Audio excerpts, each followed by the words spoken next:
So. All right, there's what a wheel looks like after you put it together. Now you notice he didn't do my wheel. Well, there's always tomorrow. And we had to test how solvent affects powder coat because he's had issues in the past, and for some reason it didn't make any difference. Now if you do use brake clean, it will probably make a difference. So don't use brake clean, you can use solvent. That's a tire. So this is the wheel after he assembled it. He did a decent job. I helped a little bit. That's for sure. But he followed direction. He copied another wheel. That helps a lot too. And then he watched me true it because he was learning how to do it himself. Why are you putting a tube inside of there? It doesn't go in there. You dumbass. That's where it's going to go for right now. That's where it goes, but not right now. No, I did not get the carburetor worked on. I was supposed to work on tonight. Scooby is still over here waiting for me to feed him. And this is that screwed up head that had the valve guide come out. It was really, really bad. So we had to cut the seat out. And the seat was way off center. So that's how much that was left at the end. I tried to break my cutter with. Oh, here it is. Here's how far it changed out off the center. So it's 28 thicker here or something like that. I forget how thick it was. It's thin over here, really thick over there. See the difference?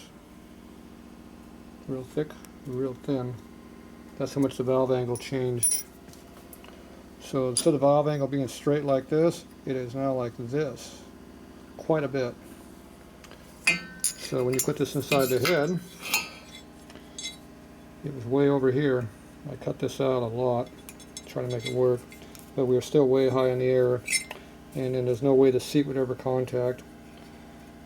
I tried saving it, but it didn't work. The old seat, because I didn't want to do it anyway. So we wound up putting a big seat in it. We went three sizes bigger than I wanted to, but oh well. We had to go big enough in diameter to compensate for the offset. And then I went ahead and cut the throat of my seat out, and it just about matched up the original port there, and it cut a bunch of metal off over here because it was way over. And I went a little way bigger than what his other head is, so it's not going to be matched very good to the other head. So I recut the intake seat, and for some reason these heads are not done very good on the valve work. I don't know why. So these are these guys. So they have an issue with making their valves correct. This is oval shaped, and it cut real heavy over here, and finally it came in over here after I sunk it about 30 thousandths. Then the intake valve seat. I'd do the same thing on the other head too. So I did that one last year sometime. So anyway, the quality of these heads are questionable at times, let's just say. I think it doesn't have any heat treat in the head over here, and the guide is going to come loose again at some point, but for now it's in there. But anyway, it's there. I'm going to have to go and hand grind the seat away because it sits way high in the air right here. So I'll hand grind that out to blend it because I don't want to sink it any deeper over in here. I'll deburr this edge here and we'll call it done on that. So anyway, that's how these things look like when you do them right. And I put a 3-angle valve job on this valve here. So we got the seat angle, back cut angle, and a really heavy back cut. When you rotate it, it goes wobble wobble. I don't know if you can see that or not in the light, but trust me, it does go wobble wobble. How about this one? Can you see this one? Mm-hmm. No, it was real bad. How about that one? Can you see that one go wobble wobble wobble? Yeah. You can see it do this. Yeah, this one was kind of tweaked a little bit. So anyway, that's how you do it. So what are you doing over here? You gonna work on the carburetor now? No, we're not doing that.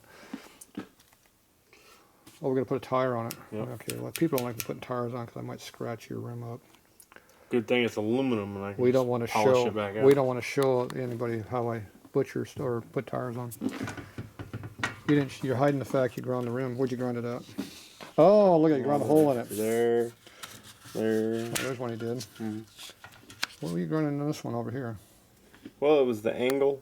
I told you have to grind it from this other direction when you do that. But I was trying to stay out of this aluminum part. Oh, so instead of grinding the nipple where you're the spoke, you're grinding the nipple.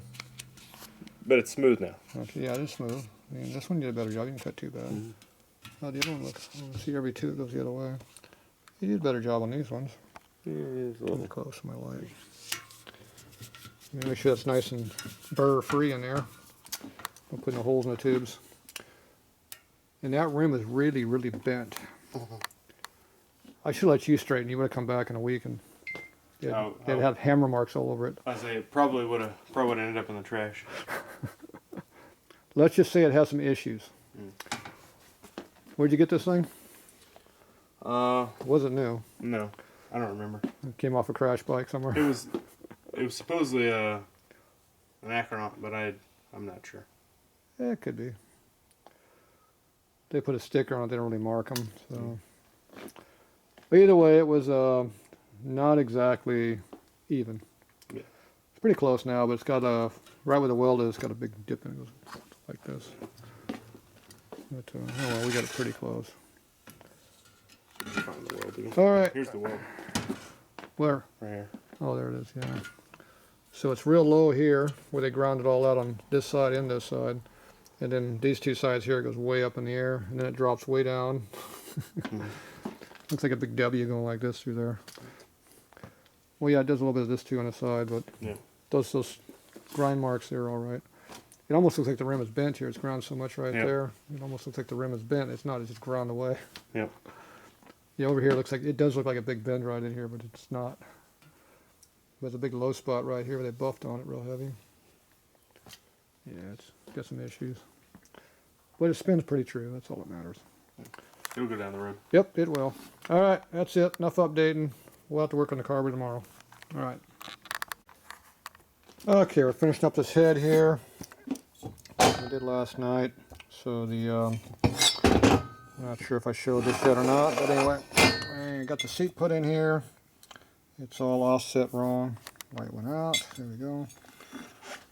So when this valve guide came out of here, it shifted way the hell over like this. So I had to put a seat in here so the valve would have something to sit on. So you can see how much the seat is up in the air on this one side over here. That's how much it shifted like this. Quite a bit. So over on this side over here, it's going to be closer to your rock arm, on the center of the rock arm. So you have to make sure the spring collars here don't hit inside underneath the rock arm, and just crap like this happens. You also got to be careful about valve pockets on the pistons too, because the outside edge of the valve here gets closer to your pocket when it opens up. So make sure it doesn't hit. Alright, so I got this all cleaned up. I matched the port on the inside in here. So I just knocked off the mismatched areas, no big deal. So it's good to go. I could cut this lip off here or leave it. I'm just going to leave it, screw it. It's not going to hurt anything in there. Keep some of the compression up we lost, so it doesn't really affect anything else. So we'll leave it. So the valves have been all back cut and trued up and cut and all that, so they're good to go. So we assemble it. Now the the height of these, I got them within the 3 thou. I got my indicator right here. So the original valve height is back where it belongs. That's one reason why that seat's up so high, because that's where it needs to be to get the height we want. So this is our dial indicator here. So the valve stem goes up inside of here, hits on your indicator, and makes it go up and down. So that's how you set your height. So put the intake valve in here. I'm going to measure it like this. So get in there like that. And tonight we're getting in a 7 right there. So see the height of it. And it's 600 on the other number. This one over here.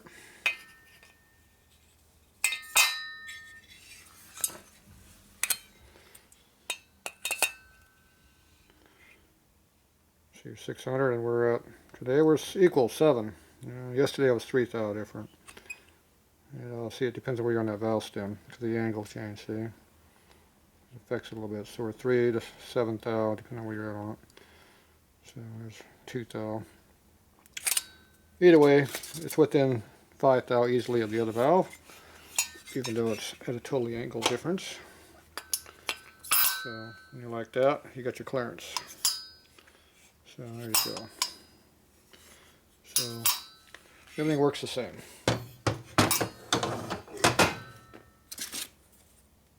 Now it's just a matter of summing this up. Don't have to worry about it.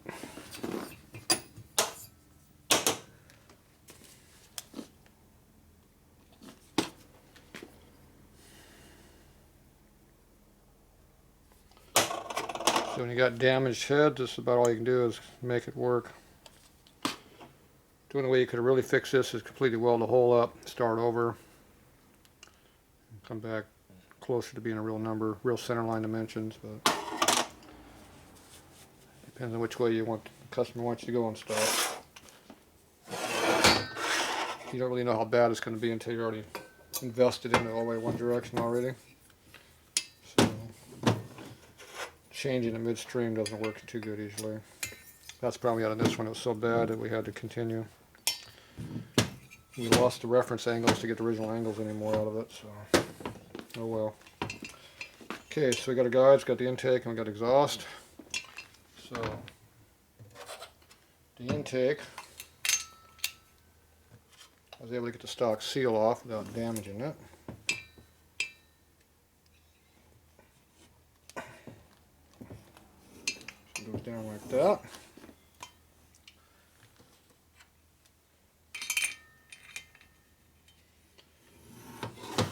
The other seal was damaged when I got it off. It was all broken. I had to cut it to get it off anyway. So I'm going to this style seal here, which does not have the rubber on the inside. It's metal and metal. Other than that, it's the same thing. So it's going to go in there. I got to get some kind of a driver over here to push it on with. So I got to find something over here to use.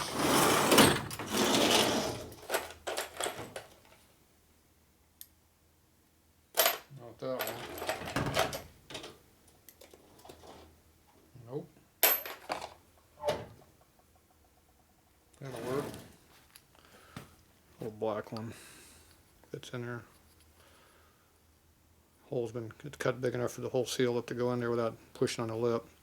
You want to push on the edge over here, not on the top or anything else. Alright, so that should work.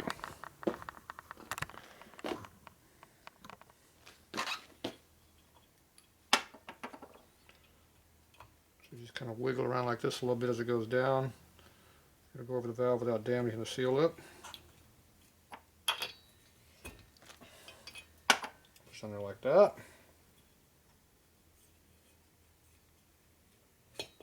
A little bit too loose. Put some sleeve retainer Loctite on it to hold it on.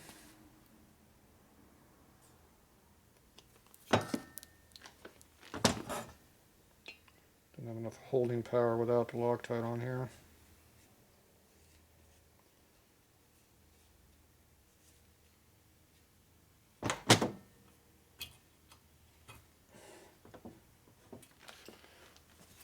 Pushes on with a little bit of drag, but not enough to really hold it. This will hold it.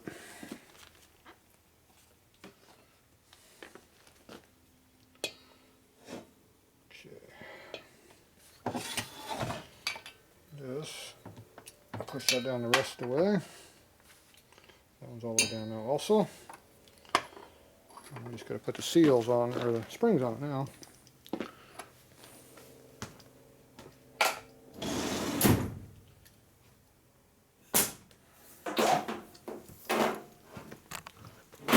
Camera's in the way.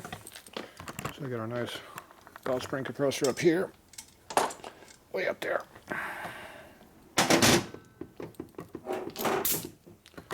Back down here. Here's the intake. The intake spring was this one here. It's when it came off.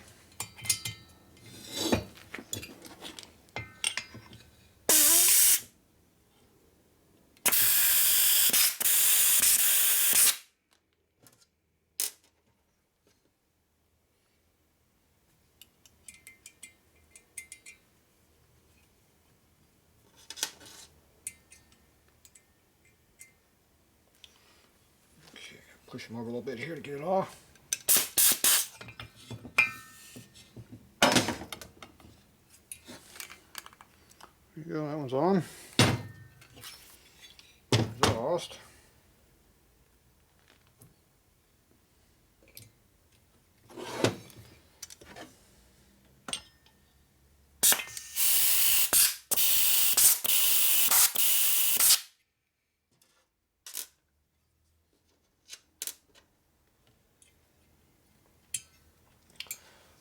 these keepers on. You do half at a time, obviously.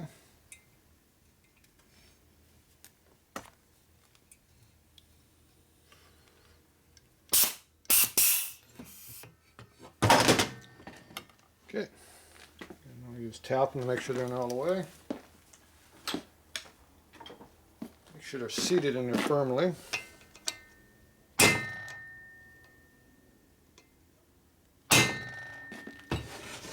These ones have the lash cap clearances, so they're a little hard to hit this way, but make sure they're in there good.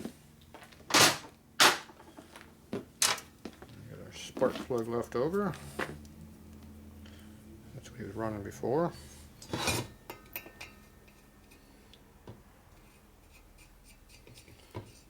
They're about halfway, so we don't lose it.